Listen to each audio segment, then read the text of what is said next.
Le tribunal administratif de Grenoble annule la votation citoyenne mise en place par l'équipe d'Éric Piolle. Le recours émané du préfet de l'Isère. Pour les juges, la mesure n'avait aucune base juridique. Ce petit coin de nature est le cadre idéal pour vous présenter les espaces naturels sensibles de l'Isère. Les guides reprennent du service dans les 21 ENS. Le patrimoine est également mis en valeur. Et puis l'agence locale de l'énergie à Saint-Martin-d'Air installe une centrale photovoltaïque en autoconsommation sur son toit. De l'énergie produite, consommée, mais également stockée sur place. Bonsoir à tous, ravi de vous retrouver dans ce JT du jeudi 24 mai 2018. Toutes les heures à partir de 18h, l'essentiel de l'actualité du Grand Grenoble en moins de 10 minutes. La votation citoyenne, l'une des mesures emblématiques du mandat d'Éric Piolle retoquée. Le tribunal administratif qui avait été saisi par le préfet de l'Isère a rendu sa décision d'annulation en fin de matinée. La votation citoyenne permettait aux Grenoblois, qui avaient pu réunir 2000 signatures, d'interpeller le conseil municipal sur un sujet. Si ce dernier maintenait sa décision, la votation devait alors obtenir 20 000 voix majoritaires pour que la décision citoyenne s'applique. Le tribunal a estimé notamment que l'âge des votants fixé à 16 ans n'était pas conforme avec la loi qui impose d'être inscrit sur les listes électorales et donc majeur pour voter. De plus, les seuils de signature ne reposeraient sur rien. Dans la foulée des décisions des magistrats, le maire de Grenoble a tenu à s'exprimer cet après-midi. Une vision très étriquée de la démocratie, très passéiste finalement de la démocratie. Et je crois que cette attaque du gouvernement sur nos dispositifs innovants marque finalement cette fragilité dans le rapport aux habitants, dans le rapport aux citoyens. Ils reconnaissent, c'est l'article 12 du jugement, que le dispositif est innovant, mais ils nous disent que ça ne rentre pas dans les clous. Donc rien à voir finalement. Vous diriez que vous serez prêt à trahir vos promesses, éventuellement on pourrait regarder, mais ça ne rentre pas dans les clous. Je crois que c'est une erreur. Nous nous battrons pour faire vivre ce dispositif qui est central, je crois, pour renouer un lien de confiance entre les élus et les citoyens, pour nourrir la démocratie locale. Nous nous battrons donc en appel au Conseil d'État s'il le faut, parce que je crois que c'est central de renouer ce lien et que c'est à l'échelle territoriale aussi qu'on peut le renouer. La votation citoyenne avait jusqu'à présent été utilisée à une reprise pour le stationnement des tickets résidents, mais sans succès. Concernant la réouverture de bibliothèques, le processus n'avait pas abouti. Ambiance beaucoup plus zen dans les espaces naturels sensibles de l'Isère. Proche de Grenoble, à 900 mètres d'altitude, à Clé, s'étend sur 58 hectares la tourbière du Peuil. Un ENS qui a désormais une corde de plus à son arc. Une ferme toute rénovée qui pourra accueillir les scolaires en cas de mauvais temps et qui permettra de préserver son écosystème. Charlotte Faulkner. Située à 30 minutes de Grenoble, la tourbière du Peuil est un espace naturel sensible très fréquenté. C'est la plus grande tourbière du Vercors et l'une des rares zones humides du massif, un site à l'écosystème très dense. Comme dans toute tourbière, on trouve des espèces qu'il n'y a que dans ce genre de milieu, c'est-à-dire par exemple des plantes carnivores comme les drosera, les grassettes. C'est un milieu humide, donc on trouve aussi tout un cortège de libellules, mais on trouve aussi de nombreux amphibiens, on trouve des tritons. Il y a aussi tout autour une mosaïque de milieux, des prairies sèches, des prairies semi-sèches, de la forêt de moyenne montagne, des haies, des fourrés. Et tous ces milieux, c'est autant de supports pour une faune et une flore très variées. Des particularités qui font de cet espace naturel sensible un lieu idéal pour la pédagogie. Et c'est dans ce cadre-là que le département propriétaire de la tourbière a décidé de remettre en état la ferme du Peuil. Un des objectifs est aussi de l'ouvrir aux scolaires, notamment les collégiens. Il faut prévoir les jours où les conditions climatiques ne sont pas bonnes. Donc pour ne pas que la sortie scolaire tombe à l'eau, c'est bon d'avoir un lieu où on peut malgré tout faire l'éducation à l'environnement en étant sur place et leur faire voir un certain nombre de choses. La ferme du Peuil est maintenant composée de 2 salles, une salle d'exposition et une salle pour les scolaires, mais également d'un logement pour le berger. Cette ferme est donc un véritable atout pour l'ENS de la commune de Clé, qui n'aurait pas pu prendre à sa charge les travaux. La partie la plus basse de Clé est à 260 mètres d'altitude, la partie la plus haute est à 1560 mètres.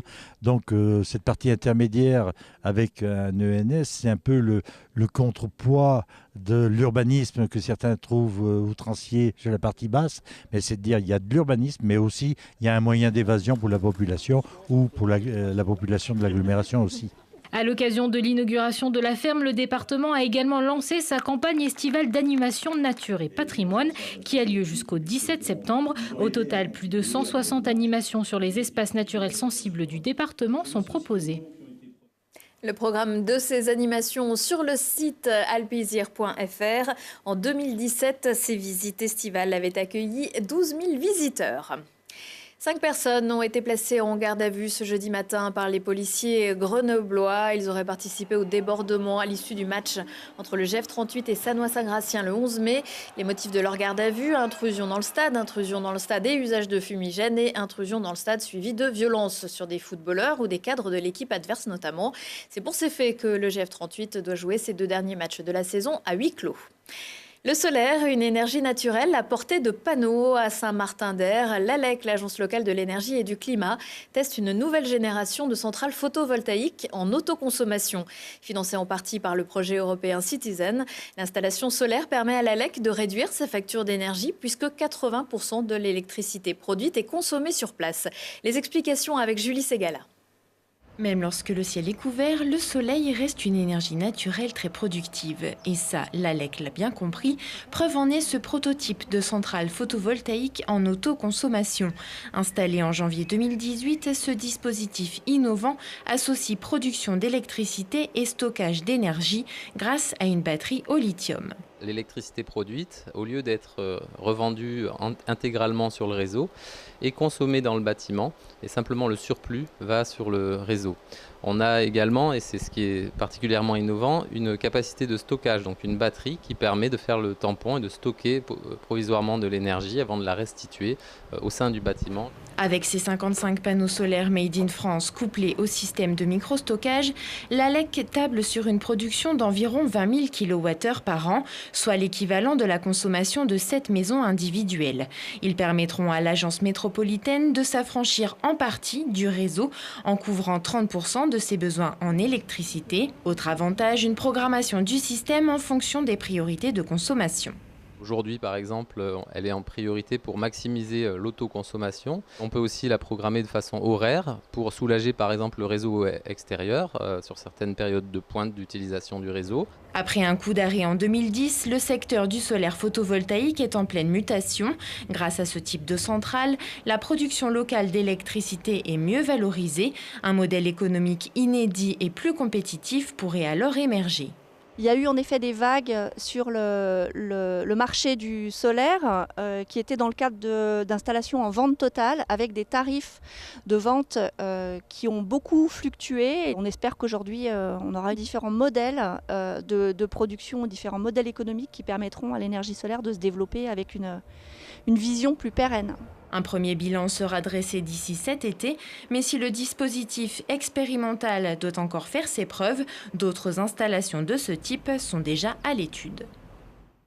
Coût de l'investissement pour l'ALEC, 52 000 €, dont 16 000 € de subventions européennes.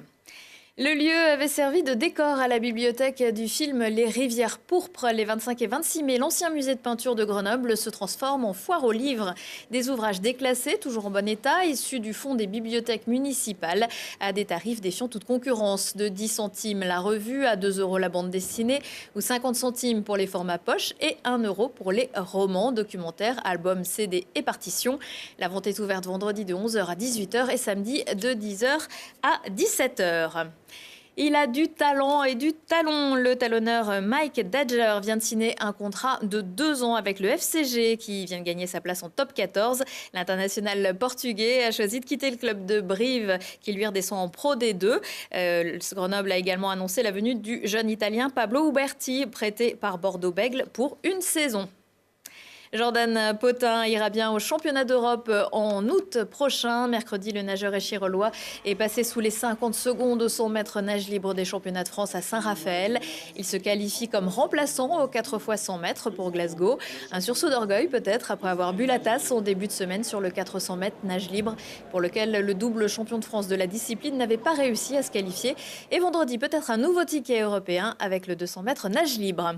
À 19h15, 20h15, 23h15, si on parlait aujourd'hui avec Thibault Leduc, si on parlait de handball avec un club qui monte, si on parlait de funk avec un groupe bientôt trentenaire et si on parlait d'alimentation avec une expérience mariant sport et végétalisme. Prochain rendez-vous dans 1 heure et en replay sur télégrenoble.net. Je vous souhaite à tous une excellente soirée.